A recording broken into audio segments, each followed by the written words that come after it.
Hello everybody, welcome again to your favorite channel for NEET Biology Preparation, the Bio World. Ladies and gentlemen, हम लोग आज बात करने जा रहे हैं वीडियो नंबर 27 कॉल एसिमिलेशन, और एसिमिलेशन के बाद इसी वीडियो में हम लोग इजेशन के बारे में बात करेंगे। हमने अपने आखिरी वीडियो में मतलब वीडियो नंबर 26 में हमने बात किया था एग्जैक्टली एब्जॉर्प्शन के बारे में कि एब्जॉर्प्शन कैसे होता है। एब्जॉर्प्शन का डेफिनेशन आज आपको क्लियर हो गया है। एब्जॉर्प्शन किसके थ्रू होता है, कौन से मैकेनिज्म है, फैट का एब्जॉर्प्शन, कार्बोहाइड्रेट का एब्जॉर्प्शन, अमीनो एसिड का एब्जॉर्प्शन, मिनरल का एब्जॉर्प्शन, विटामिन का एब्जॉर्प्शन, वाटर का एब्जॉर्प्शन, व्हाट नॉट, आपको एवरीथिंग पता है अगर आपने हमारा लास्ट वीडियो नंबर 26 अच्छे से कंप्लीट किया हुआ है। आज वक्त आ गया है, अभी ये वक्त आ गया है कि हम लोग फेजेस ऑफ न्यूट्रिशन में 5 स्टेप होते हैं। सबसे पहला होता है इंजेशन, जिसमें हम फूड को माउथ में लेते हैं, फिर डाइजेशन, और डाइजेशन के बाद हम लोगों ने बात किया था एब्जॉर्प्शन के बारे में। आज वक्त आ गया है कि हम लोग बात करेंगे एसिमिलेशन के बारे में and then will end with the egestion. तो ये दोनों टॉपिक हम लोग बात करते हैं। जय हिंद एवरीबॉडी। जब हम लोग एसिमिलेशन के बारे में बात करते हैं, अब आप समझ लीजिए कि आपका जो फूड है वो वीडियो नंबर 26 में डाइजेस्ट होने के बाद जो भी अमीनो एसिड है, जो भी मोनोसेक्राइड है, वो अब आ गया है आपके ब्लड में। कहाँ आ गया है बच्चों? आपके ब्लड में आ गया है। अब ब्लड में आने के बाद it has to go to each and every cells of the body. और ब्लड ही एक ऐसा स्ट्रक्चर है, ब्लड को हम बोलते हैं सॉफ्टेस्ट, दुनिया का जो सबसे सॉफ्ट टिश्यू है वो है blood. Blood is a fluid connective tissue. वाह वाह वाह, ब्लड एक फ्लूइड कनेक्टिव टिश्यू है। अच्छा, कनेक्टिव टिश्यू है, इसका नाम इसका काम बताता, ये सभी को कनेक्ट कर जाता, इसलिए ये तो दुनिया इसको फ्लूइड कनेक्टिव टिश्यू कहा जाता है। कनेक्टिव टिश्यू क्योंकि ये बॉडी में सभी को कनेक्ट करता है। अगर हाथ को काटोगे तो there is a blood and everywhere there is a blood. Yes sir, is that clear? Then there is, इसका जो फिजिकल फॉर्म होता है, इसका जो फिजिकल नेचर होता है वो फ्लूइड होता है। Yes sir. तो आपका जो फूड है, आपका जो न्यूट्रिएंट है, वो अब आ चुका है आपके ब्लड में, और ब्लड से it has to go to each and every cells of the body. Body के हर एक सेल के पास जाना होगा, है ना? तो चलो देखते हैं, बात करते हैं। So ladies and gentleman, assimilation का सबसे पहले डेफिनेशन क्या होगा? ये जो हमारा फूड है वो अब आ गया है हमारे ब्लड में, ब्लड से किसी भी सेल के अंदर वो जाएगा। जरा समझने की कोशिश कीजिए। Suppose this is a particular type of cell, ये आपके बॉडी का कोई तो सेल है, यस सर, और ये रहा न्यूक्लियस, और this is suppose is going to be the surrounding blood vessels, जो इस बॉडी के सेल को कवर करती है। Red colour always means blood, और यहाँ पे न्यूट्रिएंट प्रेजेंट है।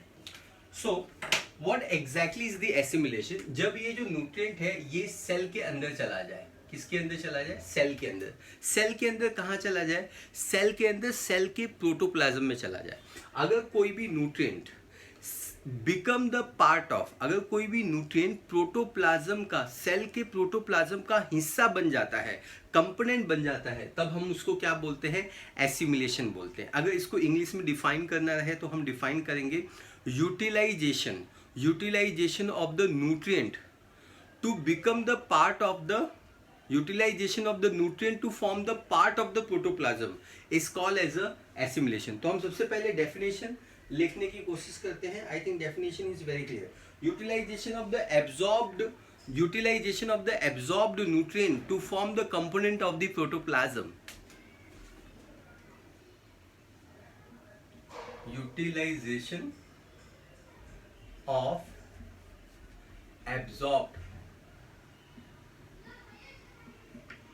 absorbed nutrient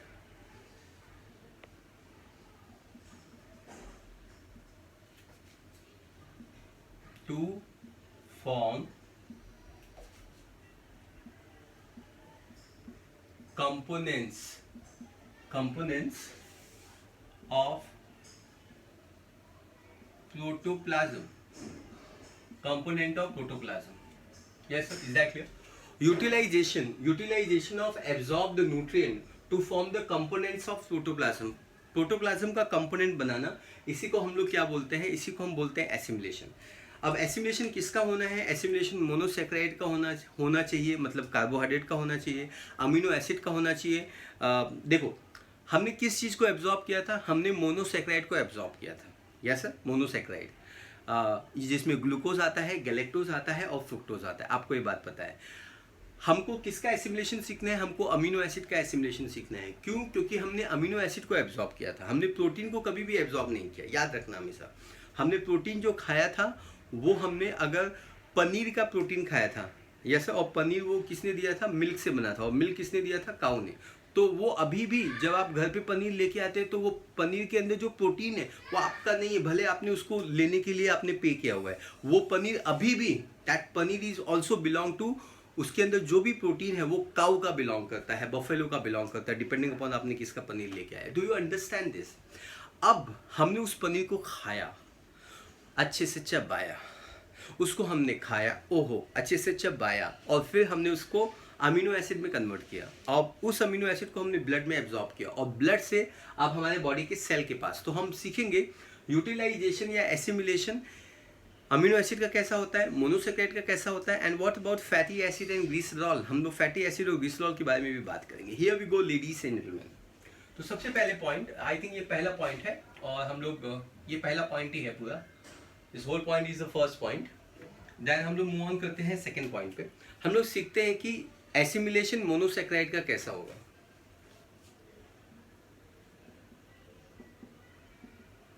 assimilation of monosaccharides, assimilation of monosaccharide. Monosaccharide का एसिमिलेशन कैसे होगा इसके बारे में हम सीखने की कोशिश करते हैं।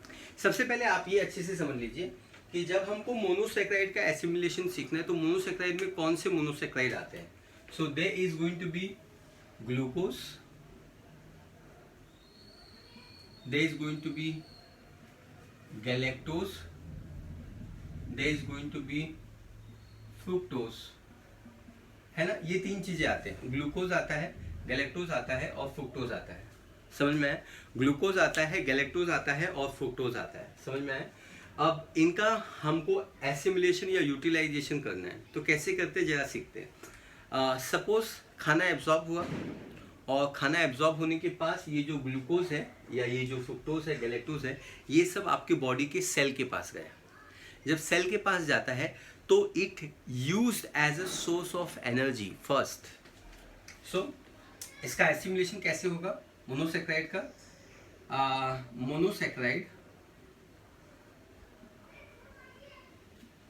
Monosaccharides act as source of energy, source of ATP, मतलब इनको यूज करके हम एटीपी बनाएंगे। लेकिन एटीपी बॉडी सेल कब बनाएगी? जब आपकी बॉडी सेल एक्टिव है। पता चला आप खाना खा के लेटे हुए हो, आप सोए हुए हो, तो आपकी बॉडी उस समय एनर्जी नहीं बनाएगी। एनर्जी बनाएगी बॉडी को, सोते वक्त भी एनर्जी की जरूरत होती है। आपका थिंकिंग प्रोसेस चालू रहता है, आपकी हार्ट बीटिंग चालू रहता है, किडनी अपना काम कर ही रहा है। सो एग्जैक्टली होगा क्या? आप देख सकते हैं कि monosaccharide act as a source of energy. तो आप समझ लीजिए कि अगर आपने खाना खा लिया है तो आपको जो भी मोनोसैकेराइड एब्जॉर्ब होगा सेल के अंदर जाएगा, तो वो एसिमिलेट या उसका यूज कैसे होगा? उसका यूज वो एक फ्यूल की तरह काम करेगा। Yes sir. तो यहाँ पे मोनोसैकेराइड एक फ्यूल की तरह काम कर रहा है और वो एटीपी बना रहा है, और इस एटीपी का इस्तेमाल आपकी बॉडी को रन करने में मदद करेगा। So this ATP is use for the growth of your body. Yes sir. So इसी मोनोसैकेराइड से आपका ग्रोथ भी हो सकता है। अगर आपके बॉडी में कोई तो डैमेज हो गया है, कोई भी चीज़ डैमेज हो गई है, तो उसको ठीक करने में भी एटीपी का इस्तेमाल होगा, एनर्जी का इस्तेमाल होगा। वो एनर्जी कहाँ से आएगा बच्चों? वो एनर्जी इसी मोनोसैकेराइड से आएगा। तो ग्रोथ ग्रोथ और ग्रोथ के साथ there is a repair, growth होने के साथ साथ दे इज अ रिपेयर, आपको रिपेयर भी करना होगा। So monosaccharide act as a source of ATP, growth और रिपेयर करने में ये play very very important role. I think ये बात आपको समझ में आ गई है। लेकिन अगर आप ग्लूकोज खा लिए और आप खा के लेटे हो, सोए पड़े हो, तो वो ग्लूकोज का क्या होगा जरा ध्यान से समझिए। एग्जैक्टली ये जो कार्बोहाइड्रेट है, मतलब ये ग्लूकोज, ये जो ग्लूकोज है, ये ग्लूकोज है, ये कन्वर्ट हो जाएगा ग्लाइकोजन में, कन्वर्ट हो जाएगा ग्लाइकोजन में। और इस प्रोसेस को क्या बोलते हैं? उस प्रोसेस को क्या बोलते हैं? और वो प्रोसेस कहाँ होता है जिसमें ग्लूकोज ग्लाइकोजन में कन्वर्ट हो जाता है। चलो बताओ जल्दी, वीडियो पॉज करो, सोचो और फिर आंसर पे आओ। Yes sir. सो आप ऐसा समझ लीजिए कि ग्लूकोज से ग्लाइकोजन कन्वर्ट होने के प्रोसेस को हम ग्लाइकोजेनेसिस कहते हैं। ग्लाइकोजेनेसिस। और ये जो प्रोसेस होता है वो ये कहाँ पे होता है? So it is going to be occur in liver cell and muscle cell.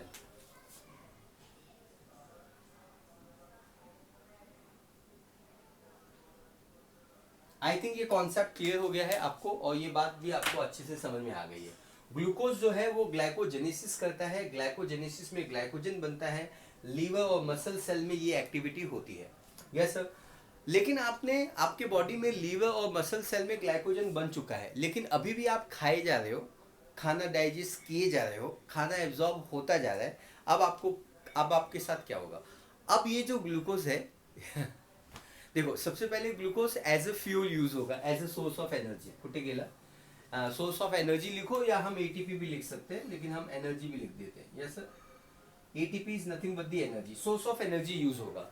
Then अगर आप खा के लेटे हो तो फिर वो ग्लूकोज ग्लाइकोजन में कन्वर्ट हो जाएगा। लेकिन आप खा के कुछ एक्टिविटी नहीं कर रहे हो, आपकी फिजिकल एक्टिविटी नहीं हो रही है ना, लेकिन आप खाए जा रहे हो, खाना खाए जा रहे हो, फिजिकल एक्टिविटी नहीं हो रही, खाना खाए जा रहे हो, डाइजेस्ट किए जा रहे हो, डाइजेस्ट करने के बाद एब्जॉर्ब किए जा रहे हो, वो खाना अब देखो ब्लड में आएगा, अभी सेल उसका क्या बनाएगा? फैट बनाएगा, फैट। सो लास्ट में ये जो ग्लूकोज है, glucose that would be converted into adipose tissue. yes sir, ये फैट में कन्वर्ट होगा। फैट स्टोर करने वाले टिश्यू को हम एडिपोज कनेक्टिव टिश्यू बोलते हैं। Yes sir, adipose connective tissue, सीटी का मतलब होता है connective tissue. Yes sir. Adipose word जब भी बायोलॉजी में आएगा, मीनिंग रेड रिबन में लिखने का वक्त आ गया। जब भी मैंने बोला पूरे बायोलॉजी में ये वर्ड आएगा तो आपको वर्ड का मीनिंग लिखना है। कहाँ लिखना है सबको पता है, रेड रिबन में, आपके नोटबुक में जो टॉप पे स्पेस है वहां पे लिखना है। फोकस। एडिपोज वर्ड जब भी बायोलॉजी में आएगा, इसका मतलब देखो फैट कहलाएगा। तो इसका मतलब है जैसे ही आप ज़्यादा खाते जा रहे हो, मोनोसेक्राइड बढ़ता गया, ग्लूकोज बढ़ता जा रहा है, अब ये जो एक्सेस अमाउंट ऑफ ग्लूकोज है ये फैट में कन्वर्ट हो जाएगा और ये आपके एडिपोज कनेक्टिव टिश्यू में जमा हो जाएगा। एडिपोज कनेक्टिव टिश्यू बॉडी में सब जगह पे प्रेजेंट है। एक और लोकेशन है जिसको हम लोग बोलते हैं स्किन।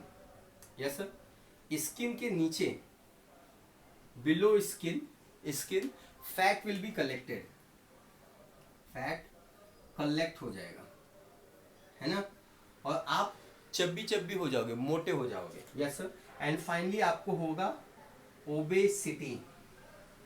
ऐसी सिटी जहां पे फैट रहता है उस सिटी को हम ओबेसिटी कहते हैं। Yes sir. सो आप ओबेस हो जाओगे और आपको हार्ट से रिलेटेड, डायबिटीज से रिलेटेड, अगर अभी भी नहीं संभले, चलो मोटे हो गए तो अब आपको संभलना है कि भैया हमको या तो मोनोसैकेराइड खाना कम कर देना है पहली चीज, या तो हमको बॉडी को एक्सरसाइज करना चालू करना है। खाना भी खाए जा रहे हो, एक्सरसाइज भी नहीं कर रहे हो, दोनों नेगेटिव इफेक्ट है, वो आपको ओबेस कर देगा। ओबेस से रिलेटेड आपको बीमारी हो जाएगी, डायबिटीज मिलिटस हो जाएगा, हार्ट से रिलेटेड बीमारी हो जाएगी, किडनी से रिलेटेड बीमारी हो जाएगी। तो I mean, do you understand? I hope you understand कि एसिमिलेशन ऑफ मोनोसैकेराइड कैसा होगा। अब हम लोग बात करने वाले हैं तीसरे पॉइंट में, एसिमिलेशन ऑफ अमीनो एसिड के बारे में बात करेंगे।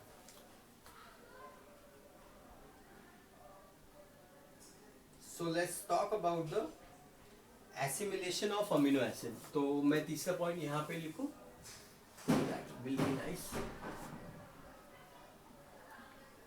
Assimilation of amino acid. तो अमीनो एसिड का एसिमिलेशन कैसे होगा इसके बारे में हम फोकस करने जा रहे हैं। जब हम अमीनो एसिड के बारे में बात करते हैं तो अमीनो एसिड का जो इस्तेमाल है वो हमारी बॉडी प्रोटीन बनाने में करती है। Yes sir. पहला यूटिलाइजेशन अमीनो एसिड्स। अब ये जो अमीनो एसिड है ये पनीर को डाइजेस्ट करने के बाद बना है और इसलिए ये अमीनो एसिड काऊ का है, बफेलो का है, जिसका भी आपने पनीर खाया है ना। बाद में ये अमीनो एसिड अभी किस में कन्वर्ट हो जाएगा? प्रोटीन्स में, किस में कन्वर्ट हो जाएगा, प्रोटीन्स में कन्वर्ट हो जाएगा। अब ये जो प्रोटीन बना हुआ है ये आपका प्रोटीन है, इट्स योर प्रोटीन, क्योंकि इस प्रोटीन को बनाने वाले आप हैं, समझ में आया? यस आप हैं। So it is your protein, ये अभी प्रोटीन आपका है। तो याद होगा शायद आपको, मैंने पहले या दूसरे या तीसरे या चौथे पांचवें वीडियो में आपको बताया होगा कि जब हम बादाम खाते हैं तो बादाम के अंदर जो प्रोटीन है वो प्रोटीन बादाम के प्लांट का है ना। जब हम उसको खाते हैं, हम उसको डाइजेस्ट करते हैं तो अमीनो एसिड बनता है, उस अमीनो एसिड से जब हम प्रोटीन बनाते हैं तो अब ये जो प्रोटीन है ये प्रोटीन अब हमारा है, दिस इज आवर प्रोटीन, ये अब हमारा प्रोटीन है। I think this concept is very very clear. तो हमारी बॉडी अमीनो एसिड को यूज करके प्रोटीन बनाएगी। बॉडी में बहुत सारी चीजें होती है जो प्रोटीन से बनी होती है। हमारे मसल्स प्रोटीन से बने होते हैं, हमारा जो हीमोग्लोबिन है प्रोटीन से बना हुआ है, हमारे सेल मेम्ब्रेन में जो प्रोटीन होते हैं, हमारे जितने भी एंजाइम्स हैं, मोस्ट ऑफ द एंजाइम्स होते हैं वो प्रोटीन से बने होते हैं। हमारे जो एंटीबॉडी जो हमको लड़ते हैं कोरोना वायरस से, एंटीबॉडी सुना होगा आपने कई बार, वो भी प्रोटीन से बना होता है। सो हमारी बॉडी इस अमीनो एसिड को यूज करके बहुत सारे प्रोटीन बनाएगी, लेकिन हमारी बॉडी कभी भी इस प्रोटीन को स्टोर नहीं करेगी। Our body cannot store amino acids और प्रोटीन। ये फंडामेंटल लाइन है जो आपको समझना है। Body can not store proteins और अमीनो एसिड्स। हमारी जो बॉडी होती है वो प्रोटीन से अमीनो एसिड को स्टोर नहीं करेगी, it will not store it. क्यों स्टोर नहीं करेगी ये आपको समझ में आना होगा। यस सर, ये जो अमीनो एसिड होता है, अमीनो एसिड, यस सर, ये जो अमीनो एसिड में जो अमीनो ग्रुप होता है, ये जो अमीनो ग्रुप होता है इसको हम बोलते हैं NH2 ग्रुप। यस सर, ये पानी से रिएक्ट होके NH2OH अमोनियम हाइड्रोक्साइड बनाता है और ये हमारे ब्लड को, हमारे बॉडी को अल्कलाइन पीएच देता है। अल्कलाइन पीएच देता है। हमारे ब्लड का पीएच जो होता है ना वो फिक्स होता है। पीएच आपने सुना होगा, 7 न्यूट्रल पीएच होता है, 7 से नीचे एसिडिक होता है, 7 से ऊपर अल्कलाइन होता है, 7 से ऊपर मैक्सिमम ऊपर वो 14 तक जा सकता है। सुना होगा आपने बचपन में या 10th स्टैंडर्ड में। Yes sir. सो ये जो अमीनो ग्रुप है ना ये हमारे बॉडी के लिए टॉक्सिक है। क्या है? हमारे बॉडी के लिए टॉक्सिक है।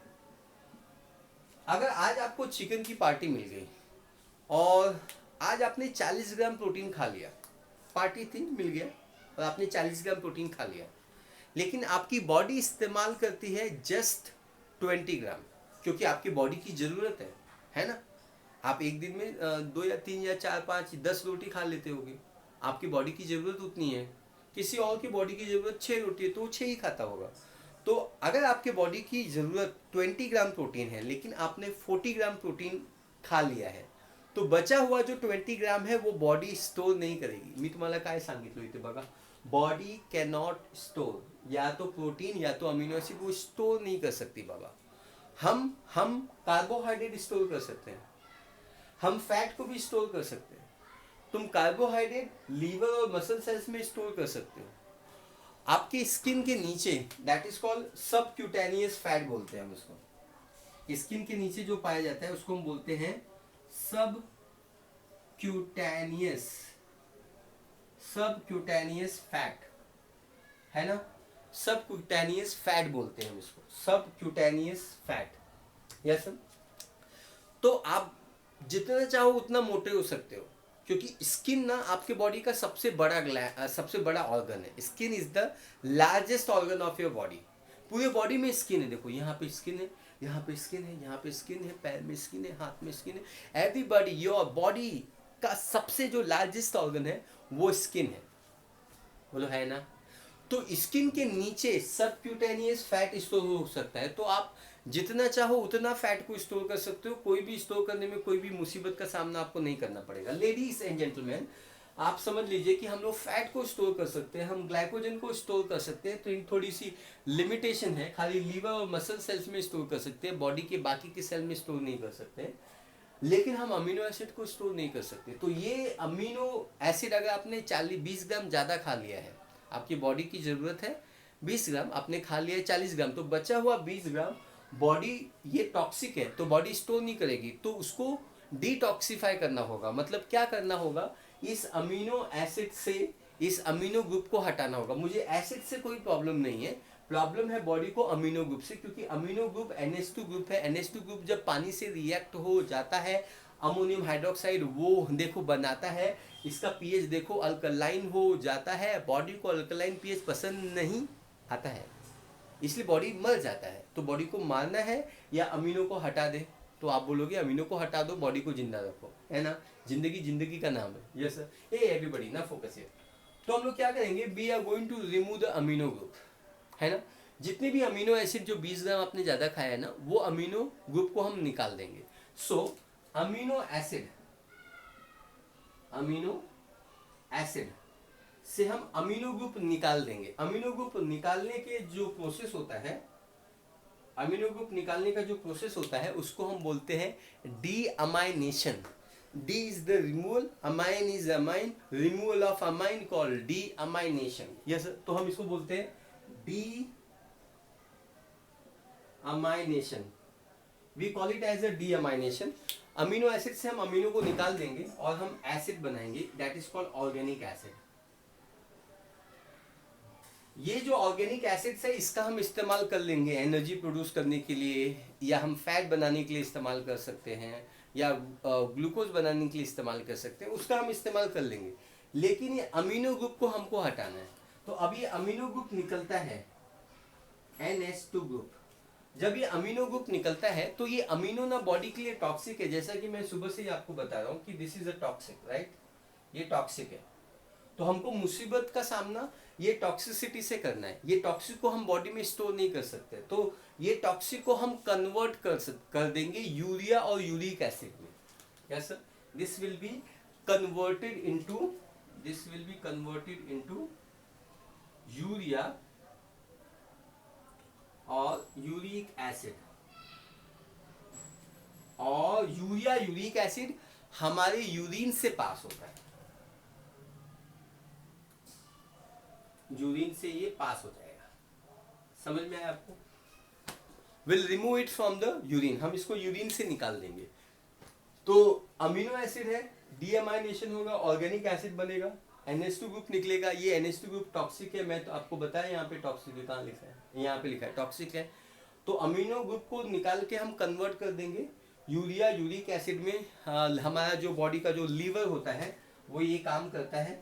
आई थिंक मैंने आपको बताया है लीवर के फंक्शन में, लीवर के 20 से 22 फंक्शन बताया, उसमें एक फंक्शन आप पीछे जाके देखिए, उसमें लिखा हुआ है कि लीवर यूरिया को फॉर्म करता है अमीनो एसिड से।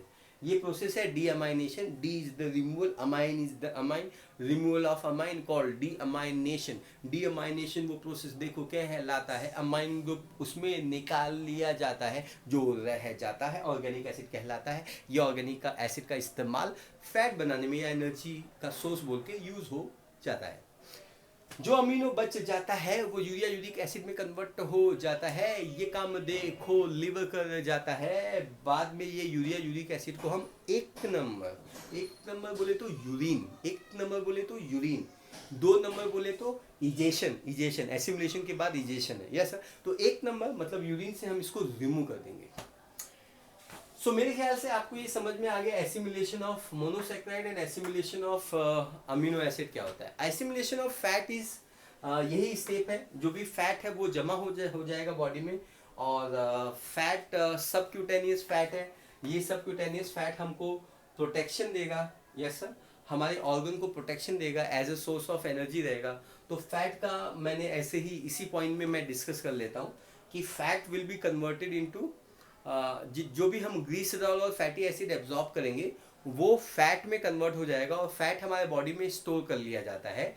स्किन एक सबसे बड़ा ऑर्गन है बॉडी में, और इसके नीचे सबक्यूटेनियस फैट के फॉर्म में ये जो फैट होता है वो स्टोर हो जाता है। जितना ज़्यादा आपके बॉडी में फैट रहेगा उतना ज़्यादा आपको इंसुलेटर करेगा। तो सो आई होप आपको फैट का एसिमुलेशन भी समझ में आ गया है। बेसिकली जब भी बॉडी में फैट एब्जॉर्ब होता है तो फैट का यूटिलाइजेशन फैट को बना के ही होता है। आपके बॉडी में फैट बढ़ता जाता है, जहाँ पे हमने लिखा था स्किन के नीचे सबक्यूटेनियस फैट बढ़ जाता है। सो इस तरीके से हम लोग एसिमुलेशन का जो पॉइंट है वो कवर करते हैं। और अब इस वीडियो में जो बचा हुआ पार्ट है उसको हम बोलते हैं इजेशन। इजेशन का मतलब क्या होता है? Egestion is a last step, पांचवा स्टेप है, सबसे आखिरी स्टेप है। इजेशन में जब प्रोसेस ऑफ डाइजेशन होता है तो कुछ चीज़ें अभी भी ऐसी होती हैं जिसको हम डाइजेस्ट नहीं कर पाते हैं, जिसको हम एब्जॉर्ब नहीं कर पाते हैं। जिसको हम डाइजेस्ट नहीं कर पाते हैं, एब्जॉर्ब नहीं कर पाते हैं, उसको स्टोर करके बॉडी में क्या कर जाते हैं? कुछ नहीं करेंगे, तो हम उसको रिमूव कर देंगे, एलिमिनेट कर देंगे। और इसी एलिमिनेशन को हम लोग इजेशन बोलते हैं। तो सबसे पहला पॉइंट है definition. Egestion is the elimination of, या egestion is the removal of undigested unabsorbed food from the alimentary canal through anus. Done? Good.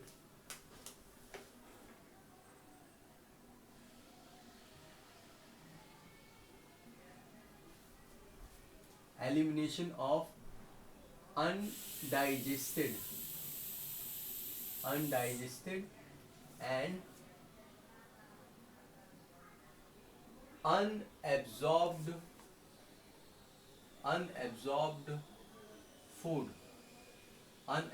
food from alimentary canal through anus.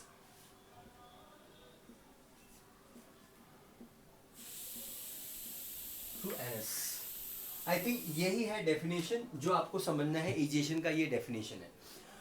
अब आपको ये सीखना है कि इजेशन एग्जैक्टली में है क्या। इजेशन का दूसरा नाम है डीफिकेशन।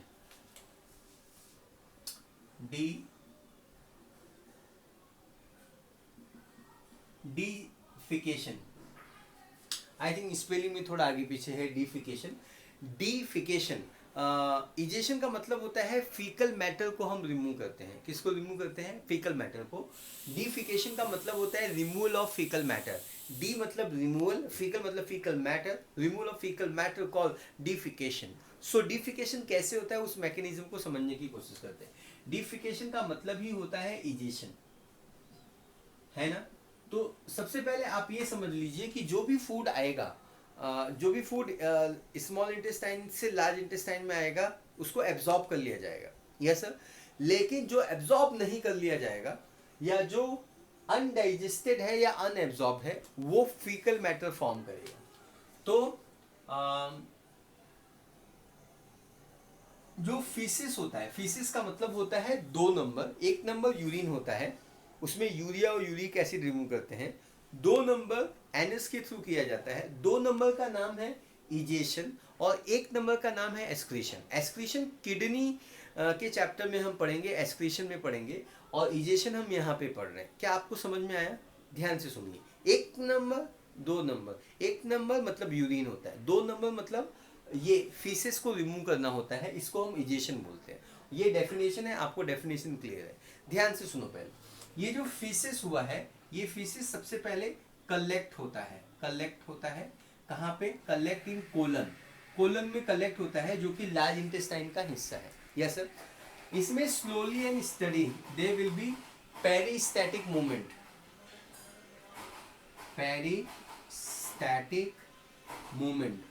यहाँ पे क्या होगा? पेरिस्टैटिक मूवमेंट होगा, yes sir.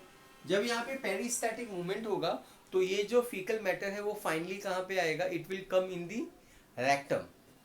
So it will be collected in rectum. ये रेक्टम में आ जाएगा। रेक्टम में आने के बाद ये रेक्टम के वॉल को स्ट्रेच देगा। स्ट्रेच, इसको हम बोलते हैं स्ट्रेच, मतलब खिंचाव डेवलप होगा। Yes sir. अगर आपके पॉकेट में बहुत सारी चीज़ें भरती जा रही है, जमा होती जा रही है, तो इसमें स्ट्रेच डेवलप होगा ना, डिस्टेंशन बोलते हैं। उसी तरीके से rectum is a last part of large intestine, और उस रेक्टम में जब फीकल मैटर जमा होगा तो जमा होने की वजह से डिस्टेंशन क्रिएट होता है. So there will be distension of rectal wall.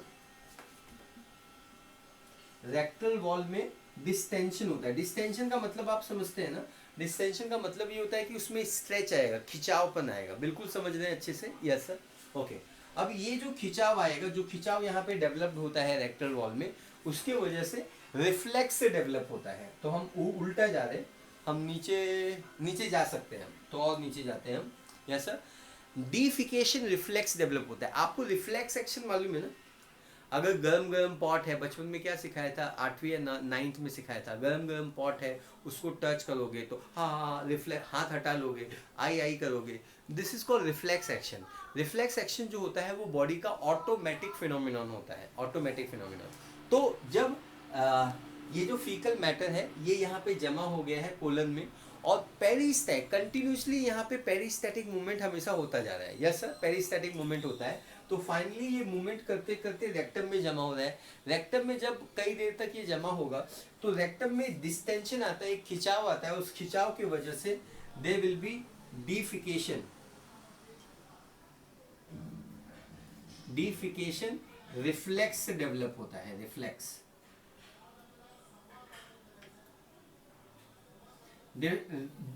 Defecation reflex develop होता है, और इससे हम थ्रू एनस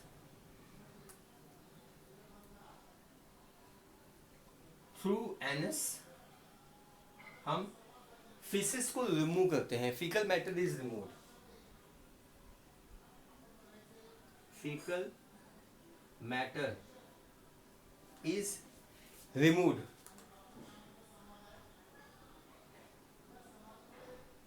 फीकल मैटर होता है वो हम रिमूव कर देते हैं. I think this part is very very clear. आपको ये पार्ट समझ में आ गया है ना?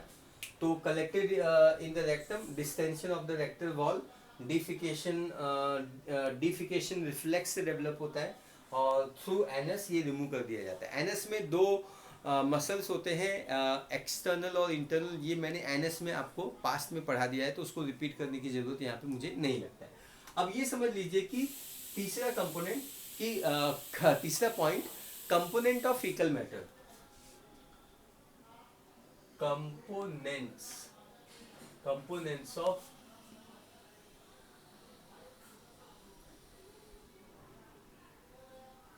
फीसिस. मतलब फीकल मैटर का या फीसिस का कंपोनेंट क्या रहता है आपके फीकल मैटर में, या किसी के फीकल मैटर में, इंसानों के फीकल मैटर में कौन कौन सी चीजें पाई जाती है? सबसे पहला कंपोनेंट इसके अंदर पाया जाता है वो होता है undigested unabsorbed food. Undigested and absorbed. Undigested unabsorbed में सेल्यूलोज रहता है, सेल्यूलोज के फाइबर्स होते हैं. आपको पास्ट के लेक्चर्स में बताया गया है कि हम सेल्यूलोज को डाइजेस्ट नहीं कर सकते. तुम लकड़ी खाओगे, लकड़ी तो लकड़ी को डाइजेस्ट नहीं कर सकते. तो क्या हम लकड़ी खाते हैं? क्या हम सेल्यूलोज को खाते हैं? यस. अगर आप आलू खाते हैं तो उसमें थोड़ा सा सेल्यूलोज आता है. जितने भी वेजिटेबल आप खाते हैं उसमें थोड़ा सा सेल्यूलोज आता है. मारी गोल्ड बिस्किट खाते हैं उसमें भी सेल्यूलोज आता है. और ये सेल्यूलोज हमारे लिए अच्छी बात है, क्योंकि ये जो सेल्यूलोज के जो फाइबर्स होते हैं वो हम डाइजेस्ट नहीं कर सकते हैं. अगर हम डाइजेस्ट नहीं कर सकते हैं तो बॉडी में वो आपके इंटेस्टाइन के वॉल में जो भी अनडाइजेस्टेड फूड है उसको जमा है उसको कलेक्ट करेगा और उसको बॉडी से बाहर निकालने में मदद करेगा. तो यहाँ पे सेल्यूलोज के फाइबर्स पाए जाते हैं. प्लस इसके अंदर और भी चीज पाई जाती है जिसको हम बोलते हैं कि बैक्टीरियाज, डेड बैक्टीरियाज पाए जाते हैं. Dead bacteria. तो आपको मालूम है कि यहाँ पे कुछ हमारे इंटेस्टाइन में कुछ बैक्टीरिया होते हैं लार्ज इंटेस्टाइन में, वो विटामिन के हार्मोन, वो विटामिन के प्रोड्यूस करते हैं हमारे लिए. वो हमारे लिए गुड बैक्टीरिया है, फ्रेंडली बैक्टीरिया है. तो जैसा कि आपने देखा कि यहाँ पे डेड बैक्टीरिया भी पाए जाते हैं. डेड बैक्टीरिया के साथ साथ यहाँ पे dead mucosal cell is also present.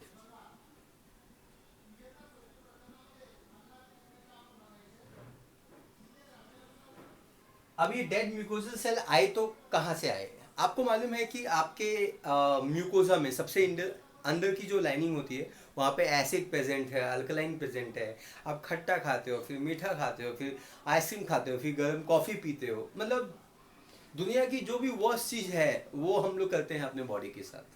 और ऑब्वियसली फिर म्यूकोजा सबसे अंदर का लेयर है, and that mucosa is going to be expose to this kind of odd and even condition, and that's why mucosa के सेल्स मरते हैं और वो डेड म्यूकोजल सेल यहाँ पे रहते हैं। इसके अलावा यहाँ पे there is going to be bilirubin and biliverdin का जो मॉडिफाइड प्रोडक्ट है, डेरिवेटिव, वो प्रेजेंट होता है। Bilirubin and biliverdin. Bilirubin and biliverdin से मुलाकात आपने बाइल जूस में की थी। बाइल जूस में दो पिगमेंट पाए जाते हैं जिसको बिलीरुबिन और बिलीवर्डिन कहे जाते हैं। जब ये पिगमेंट आपके इंटेस्टाइन में आते हैं, इंटेस्टाइन के बैक्टीरिया इनको डाइजेस्ट कर जाते हैं। इंटेस्टाइन के बैक्टीरिया मतलब इंटेस्टाइन में बैक्टीरिया इसको स्टर्कोबिलिनोजन में कन्वर्ट करते हैं। किसमें? स्टर्कोबिलिनोजन में कन्वर्ट करते हैं। और स्टर्कोबिलिनोजन जो होता है वो ब्राउन कलर का होता है। कौन से कलर का होता है? ब्राउन। तो हमारे 2 नंबर का जो कलर होता है that is going to be brown in colour because इसमें स्टर्कोबिलिनोजन है। और भी इसमें बहुत सारे वेस्ट प्रोडक्ट होते हैं। एक्सेस, अगर आपने कैल्शियम एंड ज़्यादा खा लिया तो कैल्शियम एक्सेस आयरन भी यहाँ से पास हो सकता है। मोटा मोटा इतनी सारी चीज़ें होती हैं वो हमारे फिकल मैटर में पाई जाती हैं। फिकल मैटर जो होता है it is semi solid in nature होता है। आई थिंक आज का वीडियो कवर हो गया है। आप ध्यान से एक बार रिवाइज कर लीजिए। Elimination of undigested unabsorbed food from the alimentary canal through anus is called as a egestion. Defecation ही इजेशन का दूसरा नाम है। फीकल मैटर क्यों बनता है? Because of undigested food. जो कोलन में जमा होता है, पेरिस्टैटिक मूवमेंट होता है, रेक्टम में जमा होता है, रेक्टम में खिंचाव आता है, उससे डिफिकेशन रिफ्लेक्स डेवलप होता है। रिफ्लेक्स एक्शन आपने सुना होगा, मैंने बताया था आपको। रिफ्लेक्स डेवलप होता है और एनस के थ्रू फीकल मैटर पास हो जाता है। Undigested food, unabsorbed food, cellulose इसके अंदर पाया जाता है, डेड बैक्टीरिया पाए जाते हैं। थोड़ा सा इसके अंदर म्यूकस जो होता है, म्यूकस भी यहाँ पे पाया जाता है। डेड म्यूकोसल सेल पाए जाते हैं। स्टर्कोबिलिनोजन और स्टर्कोबिलिन,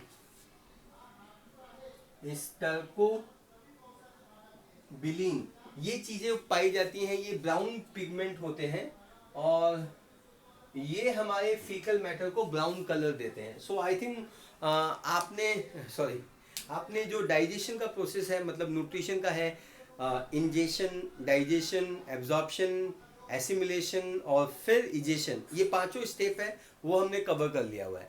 अब हम लोग बात करेंगे कि इस पर्टिकुलर चैप्टर में कुछ एडिशनल पॉइंट है, जैसे आइडियल डाइट क्या होता है, calorific value and physiologic value क्या होती है, वो सारी चीज़ें एडिशनल पॉइंट है वो हम सीखेंगे।